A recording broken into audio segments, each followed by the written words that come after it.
अस्सलामुअलैकुम वरहमतुल्लाहि वबरकातुहू। आज जिस टॉपिक के ऊपर हम बात करेंगे वो है ऑडिट प्रोसीजर्स। तो आज हम आइए अपना लेक्चर स्टार्ट करते हैं। बिस्मिल्लाहिर्रहमानिर्रहीम। अच्छा, ऑडिट प्रोसीजर्स हमारे एग्ज़ाम का बहुत ही इंपॉर्टेंट पार्ट है और ये F8 और ट्रिपल ए दोनों के अंदर टेस्ट किया जाता है। तो ऑडिट प्रोसीजर्स से क्या मुराद है? ऑडिट का मतलब है रीज़नेबल अश्योरेंस और प्रोसीजर्स का मतलब है तरीके। तो जब ऑडिट प्रोसीजर्स कंबाइन, ऑडिट और प्रोसीजर का वर्ड कंबाइन हो जाता है तो रीज़नेबल अश्योरेंस प्रोवाइड करने के लिए जो हम तरीके इस्तेमाल करेंगे, जिन मेथड्स को यूज़ करते हुए हम रीज़नेबल अश्योरेंस तक पहुँचेंगे, उनको ऑडिट प्रोसीजर कहते हैं। ठीक हो गया। अच्छा, आगे वो कहता है कि audit procedures must be design to respond the specific risk of material misstatement identified for each individual client. अच्छा देखिए, हर क्लाइंट जो ऑडिट क्लाइंट होता है हमारे पास, उसका एक स्पेसिफिक टाइप का रिस्क होता है। उसका कुछ इनहेरेंट रिस्क होगा, कुछ उसका कंट्रोल रिस्क होगा, फिर उसके बाद ऑडिट रिस्क आएगा। अब देखिए, इनहेरेंट एंड कंट्रोल रिस्क की कोरस्पॉन्डिंग ऑडिटर जो है, देखिए हमें ये पता है ना कि ऑडिट रिस्क जो है वो जिसको कहते हैं वो audit risk, inherent risk into control risk into audit into detection risk, ये तीनों रिस्क को मिलाएं तो हमारे पास ऑडिट रिस्क बन जाता है। तो अब देखिए, जो इनहेरेंट रिस्क है और कंट्रोल रिस्क है वो तो ऑडिटर के हाथ में नहीं है, और उसके हाथ में सिर्फ डिटेक्शन रिस्क है। तो ऑडिटर ने सिर्फ इन जो दो कंट्रोल रिस्क और इनहेरेंट रिस्क है, इन दोनों को काउंटर करने के लिए अफेक्टिव ऑडिट प्रोसीजर्स बनाने हैं ताकि वो डिटेक्शन रिस्क को मिनिमम रखे और ओवरऑल ऑडिट रिस्क को रिड्यूस कर सके। क्या मेरी बात क्लियर हो रही है यहाँ पे? दोबारा से समझते हैं। एक ऑडिट रिस्क के किन तीन कंपोनेंट्स के ऊपर बेस करता है? Control, inherent risk, control risk और डिटेक्शन रिस्क। इनहेरेंट रिस्क और कंट्रोल रिस्क ये एंटिटी की अपनी वजह से होते हैं। इसके अंदर ऑडिटर कुछ भी करके इनको रिड्यूस नहीं कर सकता। ऑडिटर का इस पर कोई भी इन्फ्लुएंस नहीं होता। ऑडिटर का इन्फ्लुएंस किस पार्ट के ऊपर होता है? ऑडिट रिस्क के डिटेक्शन रिस्क के ऊपर। तो ऑडिटर कंपनी के इनहेरेंट एंड कंट्रोल रिस्क को देखते हुए इस तरह के ऑडिट प्रोसीजर्स डिज़ाइन करता है कि वो ओवरऑल डिटेक्शन रिस्क को कम से कम रखे ताकि ओवरऑल ऑडिट रिस्क कम रह सके। मेरी बात समझ लगी? अब मैं यहाँ पे आपको 1 मिनट इलस्ट्रेशन करके दिखाता हूँ। इनहेरेंट रिस्क, 1 मिनट, ये हो गया,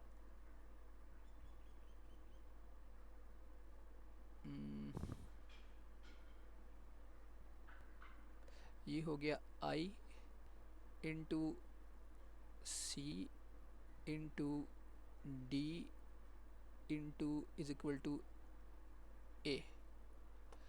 अब अगर हम इस इक्वेशन को समझें तो ऑडिटर ने ओवरऑल ऑडिट रिस्क को कम करना होता है, लेकिन उसके कंट्रोल में इनहेरेंट और कंट्रोल रिस्क नहीं है, उसके अंडर इन्फ्लुएंस ये दो चीज़ें नहीं है।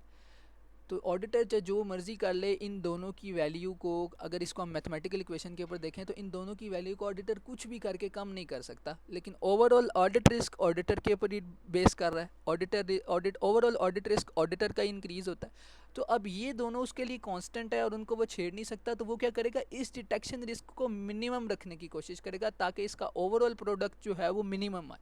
मैं क्या बात अपनी क्लियर पर कर पा रहा हूँ? तो डिटेक्शन रिस्क को कम करने के लिए वो ऑडिट प्रोसीजर्स डिज़ाइन करेगा, और ऑडिट प्रोसीजर्स वो ये देखते हुए डिज़ाइन करेगा कि ओवरऑल कंपनी का इनहेरेंट रिस्क और कंट्रोल रिस्क कैसा है और कितने स्ट्रिक्ट प्रोसीजर्स बनाने हैं। अगर इनहेरेंट और कंट्रोल रिस्क का प्रोडक्ट कम होगा तो वो लेस स्ट्रिक्ट प्रोसीजर्स बनाएगा, और अगर ज़्यादा होगा तो ज़्यादा स्ट्रिक्ट प्रोसीजर बनाएगा ताकि ओवरऑल ऑडिट रिस्क को वो कम कर सके। ये हो गया ऑडिट प्रोसीजर्स को बनाने की वजह, और किस लेवल के ऊपर उनको बनाना है और क्यों बनाना है उसकी वजह मैंने आपको एक्सप्लेन की। ठीक हो गया। अब आगे ऑडिट प्रोसीजर्स की तरफ चलते हैं। अच्छा,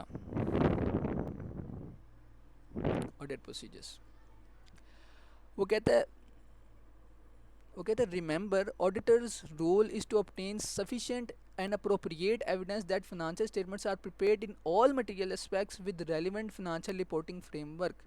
ठीक हो गया। ये तो हम सबको पता है ना कि ऑडिटर का रोल क्या होता है। ऑडिटर ने कहना है कि जो फिनेंशियल स्टेटमेंट्स हैं वो are prepared in all material respects, कि कोई मटेरियल बैलेंस जो है वो मिसस्टेटेड या मिसस्टेटेड ओमिटेड नहीं है, और और जो फिनंशियल स्टेटमेंट की रिपोर्टिंग है वो फिनंशियल रिपोर्टिंग फ्रेमवर्क के मुताबिक है, यानी अकाउंटिंग स्टैंडर्ड के मुताबिक है। ये ऑडिटर का रोल है और ऑडिटर का ऑब्जेक्टिव है, और ऑडिटर की मेन जिसको कहते हैं ना मिशन ऑडिटर का यही है। ठीक हो गया। उसके बाद वो आगे कहता है writing a good audit procedure. अब ये एग्ज़ाम स्पेसिफिक हो गई बात। वो कहता है किस तरह एक गुड ऑडिट प्रोसीजर हमने बनाना है एग्ज़ाम के अंदर। वो कहते हैं audit procedure, good audit procedure के करेक्टरिस्टिक्स क्या होंगे। उसने कहा audit procedure should be a clear instruction how the audit evidence is to be gathered. अच्छा, देखिए ऑडिट हुआ, ऑडिटर गया किसी जगह पर, उसने सबसे पहले तो उस ऑर्गेनाइजेशन का रिस्क असेस किया उसी बेसिस पे जिसका मैंने आपको पहले एक्सप्लेन किया ऊपर। उसको असेस करने के बाद उसने कहा कि अब मुझे जितना भी ऑडिट रेस किया है उसके कंपैरेटिव मैंने ऑडिट प्रोसीजर्स डिज़ाइन करने। और ऑडिट प्रोसीजर्स उसने रिस्क के कंपैरेटिव डिज़ाइन किए। और उन ऑडिट प्रोसीजर से अब उसने क्या करना है, वो तरीके इस्तेमाल करके उसने क्या करना है, उसने ऑडिट एविडेंस गैदर करनी है। तो अब उसने क्या बताया, ऑडिट प्रोसीजर की डेफिनेशन में क्या बताया कि एन ऑडिट प्रोसीजर, अगर हम कहें ऑडिट प्रोसीजर की डेफिनेशन क्या होगी, an audit procedure is an instruction that how to gather audit evidence. ठीक हो गया, मेरी बात समझ लगी। अब उसने आगे कहा कि एक अच्छा ऑडिट प्रोसीजर क्या होगा। एक अच्छा ऑडिट प्रोसीजर होगा क्लियर इंस्ट्रक्शन हो जिसके अंदर clear instruction how to gather the audit evidence. ठीक हो गया, मेरी बात समझ आ गई। अच्छा, अब उसके अंदर क्या क्या, उसकी क्या क्या जिसको कहते हैं क्वालिटीज़ क्या होनी चाहिए, क्या कंपोनेंट्स होने चाहिए एक ऑडिट प्रोसीजर के अंदर कि वो इफेक्टिव हो, गुड हो। उसने कहा it should contain an action, उसमें एक एक्शन होना चाहिए, applied to a source to achieve an objective. कि ऑडिटर कुछ कर रहा हो किसके साथ, किसी सोर्स के साथ, to achieve an objective. Auditor कोई एक्शन परफॉर्म करे किसी सोर्स के साथ ताकि वो अल्टीमेटली कुछ अचीव करे। बात समझ लगी। अभी आगे जब हम प्रोसीजर कोई पढ़ेंगे तो उसके अंदर ये ज़्यादा बेहतर एक्सप्लेन हो जाएगा। अच्छा, उसने नीचे प्रोसीजर दे दिया, देखिए अब इसका।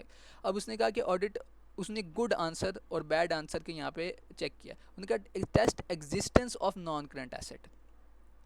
अब एग्जिस्टेंस चेक करनी है नॉन करंट एसेट की। अब ऑडिटर गया, उसको महसूस हुआ कि नॉन करंट एसेट्स का जो अकाउंट है, बैलेंस है, उसके अंदर रिस्क हाई है और उसने उनकी एग्जिस्टेंस को चेक करना है। तो अब क्या होगा, अब वो जो उसने ऊपर पीछे फॉर्मेट बताया, एक्शन होना चाहिए, सोर्स को अप्लाई होना चाहिए, और उसके पीछे इन दोनों काम करने के पीछे एक ऑब्जेक्टिव होना चाहिए। तो अब हम इसमें देखते हैं गुड आंसर में क्या। सबसे पहले उसने कहा select a sample of assets. Select क्या हो गया, एक एक्शन हो गया। From non current assets register, अभी आ गया source, from non current asset register source, and then physically inspect them to verify the existence. अब फिजिकली इंस्पेक्ट जो है वो एक और जिसको कहते हैं ना एक्शन हो गया, एक्शन विद इन एक्शन हो गया। सेलेक्ट किया सबसे पहले उसने, सेलेक्ट करने के बाद किस चीज़, किधर से सेलेक्ट किया, सोर्स आ गया, from non current asset register, and verify physically. Select और वेरीफाई दोनों एक्शन है, किस सोर्स के ऊपर अप्लाई हो रहे हैं, नॉन करंट एसेट के ऊपर, और इसका अल्टीमेट ऑब्जेक्टिव क्या है, वेरीफाई द एग्जिस्टेंस। उसने एग्जिस्टेंस वेरीफाई करनी है एसेट्स की। किस तरह करेगा, किस सोर्स को देखते हुए, नॉन करंट एसेट्स के रजिस्टर के सोर्स को देखते हुए। और एक्शन क्या प्लेस, एक्शन क्या होगा, पहले सिलेक्शन होगी और उसके बाद उसकी फिजिकल इंस्पेक्शन होगी। ये दो क्या है, ये दोनों एक्शंस हैं। ठीक हो गया। अब आगे उसने एक्सप्लेनेशन इसमें वही बात की जो मैंने आपको बताई कि good audit procedure clearly states. अब ये क्लियरली बता रहा है कि क्या होना चाहिए। सबसे पहले तो ये सारी बात क्लियर है। फ्रॉम वेयर, ये उसने सोर्स वाली बात की। हाउ शुड बी चेक, ये फिजिकल इंस्पेक्ट, ये उसने बताया एक्शन वाली बात ही। और ये लास्ट में उसने एग्जिस्टेंस को वेरीफाई करवाया। तो ये क्या हो गया उसका जिसको कहते हैं, ये लास्ट में क्या था, ऑब्जेक्टिव। ये ऑब्जेक्टिव वेरीफाई हो गया यहाँ से। ठीक हो गया। अच्छा, अब उसने उन कंपैरेटिव उसने बताया कि एक बैड आंसर क्या होगा। उसने कहा जी सीधा अगर हम कहते हैं check a sample of assets. अब देखिए इसमें मिसिंग है चेक। चेक जो है, चले हमने कह दिया कि चेक एक बात आ गई, चलो चेक जिसको हम कहते हैं कि ये एक एक्शन वर्ब तो हो गया, ठीक है, चेक हमने करना है, ठीक हो, एक्शन वाली बात होगी। लेकिन क्या हमने ये बताया कि चेक कहाँ से करना है, सोर्स क्या होगा, ठीक है, और उस चेक करने का आगे मकसद क्या है, किस मकसद से चेक करें। हमने तो यहाँ पे कोई, उसने जो हमें कहा कि एग्जामिनर ने जो हमें कहा कि आप एग्जिस्टेंस चेक करें, तो हमने तो इधर एग्जिस्टेंस की बात ही कोई नहीं की कि हम इधर क्या ऑब्जेक्टिव के साथ काम करें, हमने तो यहाँ पे बताया ही नहीं। तो ये एक बैड आंसर है, इसके ऊपर एग्जामिनर आपको मार्क्स नहीं देगा, जबकि अलबत्ता इसके ऊपर आपको मार्क्स मिलेंगे। कि जिस भी प्रोसीजर के अंदर ये तीनों कंपोनेंट्स पूरे होंगे वहाँ पर आपको मार्क्स मिल जाएंगे, जबकि इस तरह की एम्बिगुअस प्रोसीजर्स आप लिखेंगे तो आपको मार्क्स नहीं मिलेंगे। ठीक हो गया। अच्छा, बात यह है कि प्रोसीजर्स लिखना बहुत आसान है, ये कुछ स्पेसिफिक नहीं है। अगर आप रट्टा मारने बैठेंगे तो आपको याद नहीं होगा। अगर आप ये वाला फार्मूला याद कर लेंगे ना तो आप किसी भी टॉपिक के ऊपर, क्योंकि एग्जाम में तो अनसीन टॉपिक आना ना, तो आप किसी भी टॉपिक के ऊपर effectively procedure, audit procedure design करके लिख सकते हैं। उसके लिए आपको थोड़ी सी नॉलेज होनी चाहिए एक्शन वर्ड्स की, सोर्सेज की, और जब आप एक्शन वर्ड्स और सोर्सेज को सोच लेंगे तो आपको समझ लग जाएगी कि मेरा ओवरऑल ऑब्जेक्टिव क्या है। और ओवरऑल ऑब्जेक्टिव वही होता है जिसमें वो पूछता है कि किस हवाले से आपने लिखना है। जिसने यहाँ पे उसने कहा existence of non current asset, objective वही होगा जिस हवाले से उसने आपसे पूछा कि इसके ऊपर अब एक प्रोसीजर या प्रोसीजर्स हमें लिख के दिखाएं। ठीक हो गया। उसने एक और एग्जाम्पल दी कि test valuation of trade receivable. अब हमारे पास ऑब्जेक्टिव क्या है? Valuation of trade receivable. अच्छा, अब इसका गुड आंसर क्या होगा? Inspect post year bank statements to identify if payments has been received post year end, if so agree the amount to the trade receivable account at the year and.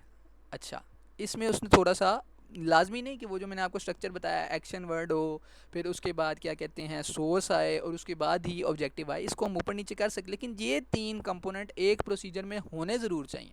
आप उसको अपने हिसाब से tense को frame कर सकते हैं, लेकिन ये कि ये तीन चीज़ें होनी ज़रूरी हैं। अच्छा जी, उसने सबसे पहले इधर बात की, क्या?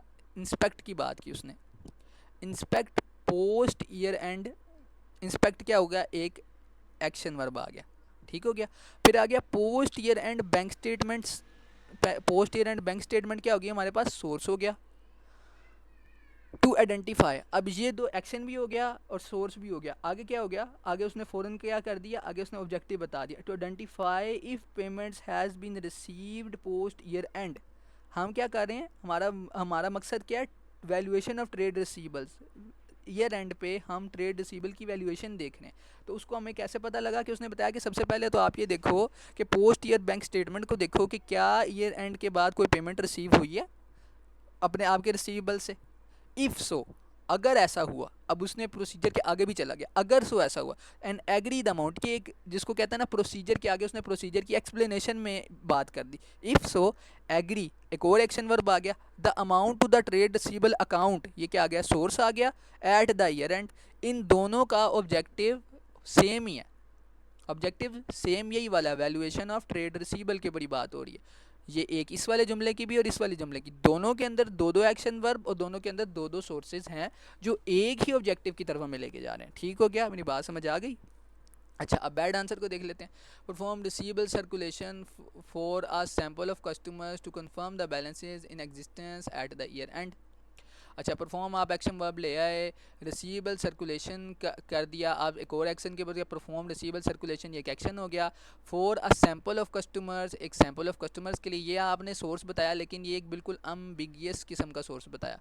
And confirm the balances in the existence at the year end. उसके बारे में क्या कहता है? The bad answer test the assertion of existence not valuation. हाँ, उसने एक और बात की ना, उसने कहा देखो अब आपका जो यहाँ पे उसने क्या कहा था? वैल्यूएशन की बात की थी। बैड आंसर एक और बात होगी ना बैड आंसर के अंदर। पहले तो बैड आंसर ये था, वो बता ही नहीं रहा था कि वो सोर्स क्या है और उसके अंदर क्या कहते हैं एक्शन वर्ब क्या है और ऑब्जेक्टिव क्या है। पहले तो उसमें, पहले तो बैड में आ रहा था, पहले बैड आंसर में क्या आ रहा था?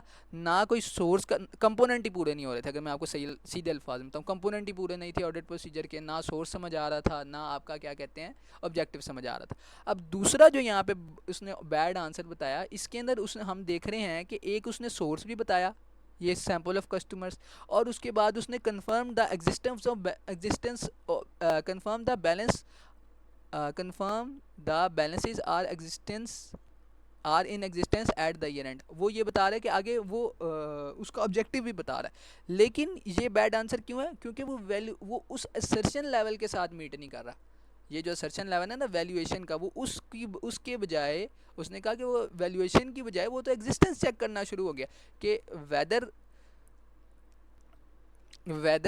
रिसीवेबल सर्कुलेशन तब होती है जो हमने कंसिडर करना हो कि ये वाला बैलेंस जो है वो है भी कि नहीं। तो हम सीधा हम अपने रिसीवेबल को, एक ऑडिटर जो है कंपनी की एंटिटी के रिसीवेबल को एक लेटर लिखती है, उसमें पूछती है कि आपके ये बैलेंसेस शो हो रहे हैं कंपनी के फिनेंशियल स्टेटमेंट में, तो क्या आपके अकाउंट्स में भी यही बैलेंसेस हैं? तो उसको वो कंफर्म कर देती है। ये एग्जिस्टेंस कंफर्म करती है, नाइदर के वैल्यूएशन कंसिडर करती है। मेरी बात समझ लग रही है? तो इसको समझने के लिए वैसे असर्शंस को समझने के लिए असर्शंस कहता हूँ, वैसे ऑडिट प्रोसीजर्स को समझने के लिए असर्शंस का भी अच्छा नॉलेज होना बहुत ज़रूरी है। उसके बाद वो आगे बात करता है कि ईच सेक्शन स्टार्ट्स विद, वो कहता है आप किस तरह लिखना है ईच प्रोसीजर के सेक्शन को। वो कहता है these assertion are most likely to be at risk, however the auditor must obtain assurance over relevant assertions. अच्छा, अब मैंने जो आपको सबसे पहले बात बताई थी ना ऑब्जेक्टिव, तो वो ऑब्जेक्टिव किधर से डिफाइन होता है? वो ऑब्जेक्टिव डिफाइन होता है ऑडिट असर्शंस से। मेरी बात समझ लगी? वो जो ऑब्जेक्टिव है वो ऑडिट असर्शंस से वो डिफाइन होता है। तो ऑडिट असर्शन आपका ऑब्जेक्टिव डिफाइन करेगी और उसकी बेसिस के ऊपर, क्योंकि वो असर्शन एट रिस्क होगी। जिस तरह देखो ना, यहाँ पे valuation of receivable at risk थी, हो सकता है कि रिसीवेबल को सही वैल्यू ना किया गया हो। इधर valuation existence of non current asset की असर्शन जो थी वो एट रिस्क थी, तो उसके हवाले से हमने प्रोसीजर डिज़ाइन किया। बात समझ लग गई? तो एक असर्शन स्पेसिफिक एट रिस्क होगी, उसके हवाले से फिर हम जो हैं वो एक ऑडिट प्रोसीजर डिज़ाइन करेंगे। इन शॉर्ट मैं आपको बताऊं ऑडिट प्रोसीजर क्या है, हमने जब यहाँ तक पढ़ा। एक ऑडिट प्रोसीजर का के अंदर के लिखने के क्या तीन कंपोनेंट है। सबसे पहला कंपोनेंट है एक्शन, एक्शन के बाद अप्लाइड टू सोर्स, और उसके बाद आता है ऑब्जेक्टिव। अच्छा, ऑब्जेक्टिव डिफाइन किधर से होता है? ऑब्जेक्टिव जिधर से डिफाइन होता है वो होती हैं असर्शंस जो ऑब्जेक्टिव को डिफाइन करती हैं एक ऑडिट प्रोसीजर के। ये बात समझ आ गई? जब एक असर्शन ने आपके ऑडिट प्रोसीजर के ऑब्जेक्टिव को डिफाइन कर दिया, तो अब आपके पास ऑब्जेक्टिव है, मैंने इस ऑब्जेक्टिव के लिए ऑडिट प्रोसीजर लिखना है। जब आपके पास ये बात है तो फिर आपने क्या करना है? आपने रिस्पेक्टिव एक्शन वर्ड सेलेक्ट करना है, रिस्पेक्टिव सोर्स सेलेक्ट करना है, और अल्टीमेटली उस ऑब्जेक्टिव तक पहुंच जाना है उस ऑडिट प्रोसीजर्स के थ्रू। मेरी बात समझ लगी?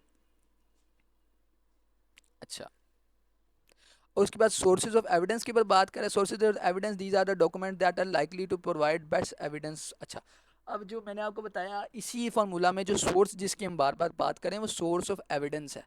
सोर्स ऑफ एविडेंस जिस तरह यहाँ पे उसने बात की, सोर्स ऑफ एविडेंस क्या आया था? सोर्स ऑफ एविडेंस यहाँ पे था post year and bank statements, यहाँ पे था asset register, non current asset register. तो मेरी बात समझ लग गई है आपको कैसे ऑडिट प्रोसीजर बनाना है?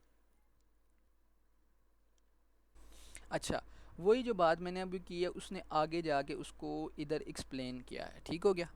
अच्छा, वो कहता है how to design an audit procedure. ठीक हो गया? सबसे पहले ऑडिट प्रोसीजर को डिज़ाइन करने के लिए हम आइडेंटिफाई करेंगे financial statement assertion to be tested. कौन सी असर्शन? मैंने क्या कहा था? ऑब्जेक्टिव वाली बात, कि आपके प्रोसीजर का अल्टीमेट ऑब्जेक्टिव क्या है, कि आप ये काम किस लिए कर रहे हो, वजह क्या है। तो सबसे पहले आप असर्शन लेवल के ऊपर उसका ऑब्जेक्टिव देख लोगे।